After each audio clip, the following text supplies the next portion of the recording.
Om Sairam. Welcome to my channel Shri Sai దేవ చరణాలు. బాబాగారి కృపతో బాబాగారి భక్తుడైన ఆత్మారాం తర్కడ్ కుటుంబం కోసం తెలుసుకుందామా? బాబా కృపతోటి మనం బాబా మార్గంలో ఏ విధంగా ఉండాలి, నాటి భక్తులు బాబాతో ఏ విధంగా ఉండేవారు, ఒక అద్భుతమైన కుటుంబం కోసం తెలుసుకుందాం. కొంతమంది భక్తులంటే బాబాకు చాలా ఇష్టం. ఎందుకు బాబాకు ఇష్టం? మరి ఆ భక్తుల్లో ఉండేటటువంటి సుగుణాలు, బాబాతో మనకు ఉన్నటువంటి దివ్యానుభూతులను మనం మూట కట్టుకోవాలి అని ఆత్మారాం తర్కడ్ వారి అనుభవాల్లో ఇలా రాసుకున్నారు. బాబాతో కూడబెట్టుకున్న అనుభూతులతో నేను అత్యంత ఐశ్వర్యవంతుడిని అయ్యాను. అంటే అది డబ్బుతో కూడినది కాదు. బాబాతో పొందిన అనుభవాలు అత్యంత విలువైనవి.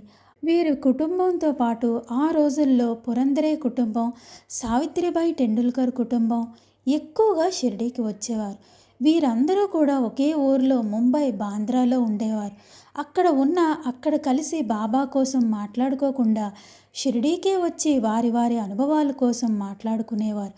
ఎక్కువ షిరిడీకి వచ్చేవారు. ఒకసారి ఆత్మారాం తర్కడ్ శీతాకాలంలో షిరిడీకి వస్తారు. పగలు తక్కువ, రాత్రి సమయం ఎక్కువగా ఉంటుంది కదా. ఒక నిండు పౌర్ణమి వేళ రాత్రి 8:30-9 గంటల సమయంలో ఆత్మారాం తర్కడ్ భుజం మీద చేయి వేసి బాబా లెండి వైపుకు తీసుకెళ్తూ ఉంటారు. ఎప్పుడు ఆ సమయంలో బాబా లెండి తోటకి వెళ్ళరు. మరి ఎందుకు ఈ సమయంలో లెండికి వెళ్తున్నారని అప్పుడు అక్కడ ఉన్న భక్తులు ఆలోచిస్తారు. ఒకరు ఇద్దరు వారి వెనకాల వెళ్తూ ఉంటే బాబా వాళ్ళని కూడా ఆపి ఆత్మారాం తర్కడ్, బాబా వీళ్ళిద్దరే కలిసి లెండి తోటకి వెళ్తారు. ఆకాశంలో చంద్రుడు నిర్మలంగా ఎంతో ప్రకాశవంతంగా ఉంటాడు. చల్లగా ఉంటుంది. ఆత్మారాం తర్కడ్కి ఏమీ అర్థం కాదు. బాబా నాతో ఏదో చెప్పడానికే ఇలా తీసుకొచ్చారని అనుకుంటారు. ఇద్దరు ఒక మెత్తటి ఇసుకలో కూర్చుంటారు. బాబా తన చేతులతో మట్టిని తీసి ఆత్మారాముణ్ణి అడుగుతారు. నీకు ఏమైనా కనిపిస్తుందా అని అడుగుతారు. లేదు బాబా అని తర్కడ్ చెప్తారు. మళ్ళీ ఇసుకను తన చేతులతో తవ్వి ఇప్పుడు ఏమైనా కనిపిస్తుందా అంటే ఏమీ లేదు బాబా అని చెప్తారు తర్కడ్.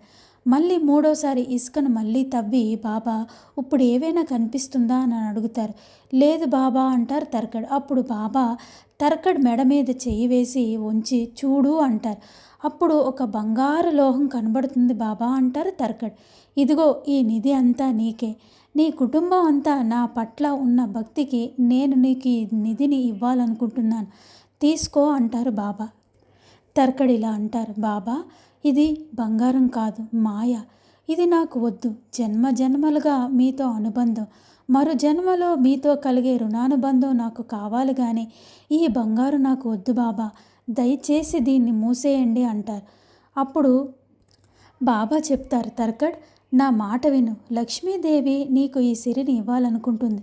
నువ్వు నిరాకరిస్తే మళ్ళీ ఈ జన్మలో నీ దగ్గరికి రాదు, నిన్ను కటాక్షించదు అంటే తర్కడ్ చెప్తారు, నీ కృపా కటాక్షం ఉంటే చాలు బాబా, నాకు ఇంకేమీ వద్దు అంటారు. మళ్ళీ ఇద్దరు కలిసి మసీదుకి వచ్చేస్తారు. బాబా మళ్ళీ ఇలా అంటారు, తర్కడ్ నువ్వు చాలా తప్పు చేసావు. లక్ష్మీమాత నీ దగ్గరకు రావాలని అనుకుంటుంది, కానీ నువ్వు నిరాకరించావు. నువ్వు కావాలని నన్ను అడగలేదు కదా, నేను నీకు ఇవ్వాలనుకున్నాను. నీ కుటుంబం అంతా నా పట్ల చూపించే భక్తి ప్రేమలకు నేను ఆ బంగారు నిధిని నీకు ఇవ్వాలనుకున్నాను బావు అంటారు. తర్కడ్ అంటారు, బాబా అపూర్వమైన నీ సన్నిధి లాంటి నిధి ఉండగా నాకు ఆ బంగారు నిధి వద్దు బాబా. నాకు తెలుసు అన్న దానికంటే మీ దగ్గర నుంచి నేను ఏం తెలుసుకున్నాను అన్నదే బాబా నాకు కావాలి. ఆ మాయ నాకు వద్దు బాబా. మీరు నాకు ఇచ్చేటటువంటి మధురమైన అనుభవాలు నాకు వజ్ర వైడూర్యాలతో సమానమైనవి. ఈ బంగారం చాలా చిన్నది బాబా, దాని దగ్గర పనికిరానిది, నాకు వద్దు బాబా అంటారు. ఆహా, ఎంత చక్కగా చెప్పారు. ఎవరు ఈ మాట అనగలం చెప్పండి. ఆ రోజుల్లో ఎంతోమంది భక్తులున్నారు.